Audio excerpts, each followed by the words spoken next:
가슴에 손을 얹고 우리 이렇게 고백합니다. 주님의 걸음을 따라서 살겠습니다. 라고 고백하겠습니다. 시작. 주님의 걸음을 따라서 살겠습니다. 아멘. 오늘 시간 복된 사순절 기간에 더욱더 예수님의 은혜가 우리 모든 성도님들 한 분 한 분 위에 함께 하시기를 축복을 드립니다. 오늘 시편 148편은 계속해서 할렐루야로 시작하고 있습니다. 하나님을 찬양하자라고 하는 고백이죠. 오늘 시편 148편의 저자가 우리가 왜 하나님을 찬양해야 하는지 그 이유가 무엇인지를 한번 살펴보도록 하겠습니다. 특별히 시편 148편의 저자는 우리 사람들뿐만 아니라 이 세상에 있는 모든 자연 만물들, 또 땅에 있는 것들, 또 하늘에 있는 것들, 또 바다에 있는 것들, 모든 자연 만물과 사람들도 하나님을 함께 찬양하자라고 고백을 합니다. 그 중에서 먼저 모든 자연 만물이 하나님을 찬양해야 한다라고 말하고 있는데 그 이유가 무엇인지 5절과 6절의 말씀을 제가 읽어드리겠습니다. 5절과 6절 말씀에 보면요. 그것들이 여호와의 이름을 찬양함은 그가 명령하심으로 지음을 받았음이로다. 그가 또 그것들을 영원히 세우시고 해하지 못할 명령을 정하셨도다. 아멘. 이 세상에 있는 모든 자연 만물이 하나님을 찬양하자라고 그렇게 권면을 합니다. 그렇게 권면하면서 우리가 하나님을 찬양해야 하는 이유, 즉 모든 자연 만물이 하나님을 찬양해야 하는 이유는 5절과 6절에 보면 그것들이 여호와의 이름을 찬양함은 그가 명령하심으로 지음을 받았음이로다라고 말하고 있습니다. 가만히 성경을 보면 하나님께서 세상을 창조하실 때와 그리고 우리 사람들을 창조하실 때 방법이 틀리죠. 분명히 틀리죠. 하나님께서 자연을 창조하실 때는 어떻게 창조하셨나요? 말씀으로 창조하셨잖아요. 그런데 우리 사람들은 땅을 짓이겨서 땅의 흙을 가지고 우리를 만드셨잖아요. 그래서 오늘 시편 저자는 이 세상의 모든 자연이 하나님을 먼저 찬양해야 하는데 그 찬양해야 하는 이유, 첫 번째 이유가 하나님께서 그 모든 자연 만물을 명령하심으로 지음을 받았기 때문에 세상의 모든 자연 환경과 모든 자연들이 하나님을 찬양해야 한다는 것입니다. 그리고 두 번째 자연들이 하나님을 찬양해야 하는 이유가 있는데 그 두 번째 이유가 6절에 보면 나오죠. 그가 또 그것들을 영원히 세우시고 패하지 못할 명령을 정하셨도다라고 말하고 있습니다.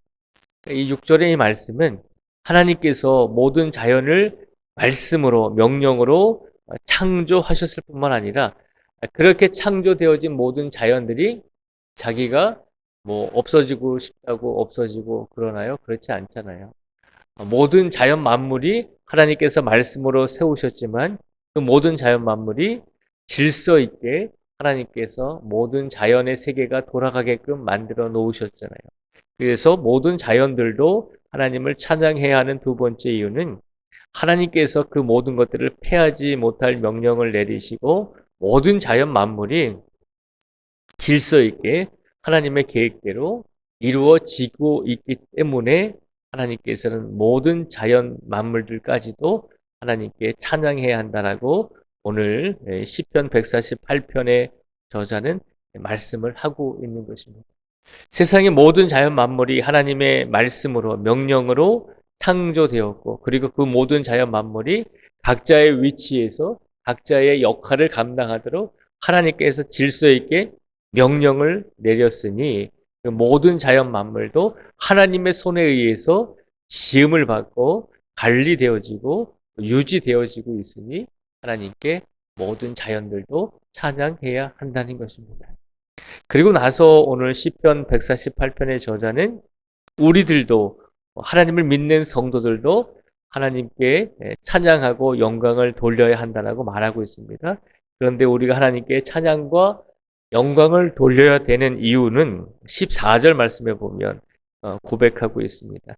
우리 14절의 말씀을 같이 한번 같이 읽겠습니다. 시작. 그가 그의 백성의 뿔을 높이셨으니 그는 모든 성도 곧 그를 가까이 하는 백성 이스라엘 자손의 찬양받을 이시로다. 할렐루야. 아멘. 14절에 보면 이번에는 하나님을 믿는 성도들이 모든 사람들이 하나님을 찬양해야 하는 이유를 선포하고 있습니다. 우리가 하나님을 찬양해야 하는 이유는 14절에 보면 그가 그의 백성의 뿔을 높이 쳤으니 라고 되어 있습니다.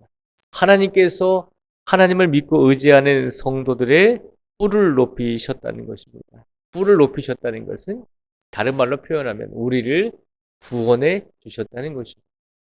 우리가 하나님을 찬양해야 하는 이유는 우리가 복을 많이 받고 우리가 원하는 것에 하나님께서 응답을 주셨기 때문에 우리가 하나님께 찬양을 돌려야 되는 이유도 분명히 있을 수 있겠지만, 그러나 그 이전에 하나님께서 우리에게 어떤 응답을 주시지 아니할지라도 하나님께서 우리에게 우리가 바라는 어떤 복의 형태를 주시지 않을지라도 우리를 구원해 주셨다는 것입니다.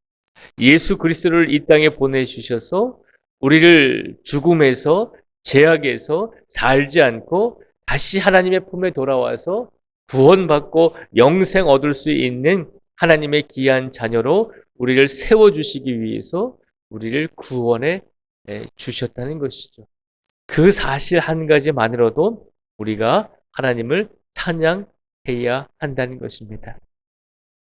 오늘 하나님께서 추운 날씨 속에서도 우리를 이 자리로 불러주셨습니다.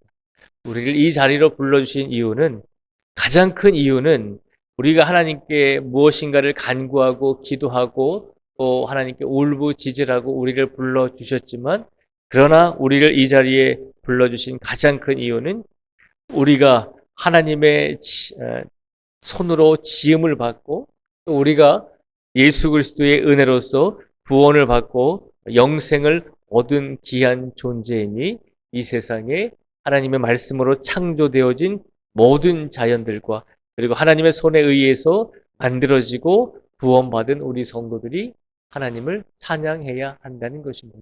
그 사실 하나만으로도 우리가 하나님께 영광을 돌릴 수 있는 귀한 성도들이 되어야 한다는 것입니다.